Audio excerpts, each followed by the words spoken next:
السلام علیکم ورحمۃ اللہ وبرکاتہ۔ میرے دوستو، اللہ تعالیٰ کی ذات نے جو ہمیں جسم عطا فرمایا ہے، اس جسم کے اندر خوشی کا، پریشانی کا جو اختیار ہے وہ اللہ تعالیٰ کی ذات نے ہمیں عطا فرمایا ہے۔ میری خوشی کسی دوسرے کے ہاتھ کے اندر نہیں ہے، اور میری پریشانی، میرا غم جو ہے وہ کسی دوسرے کے بس کے اندر نہیں ہے۔ تو اس لیے اپنی خوشی، اپنے غم کسی دوسرے کی طرف منسوب یا کسی دوسرے کے حوالے نہیں کرنا چاہیے۔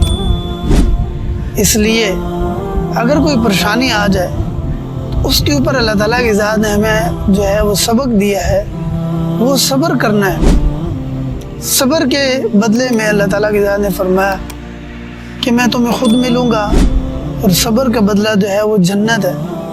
صبر خود ایک خوشی ہے، اور اگر اللہ تعالیٰ کی ذات کی طرف سے کوئی خوشی ملی ہے، اس کے اوپر جس وقت ہم شکر ادا کریں گے تو اللہ تعالیٰ کی ذات ہماری نعمت کے اندر ترقی نصیب فرمائیں گے۔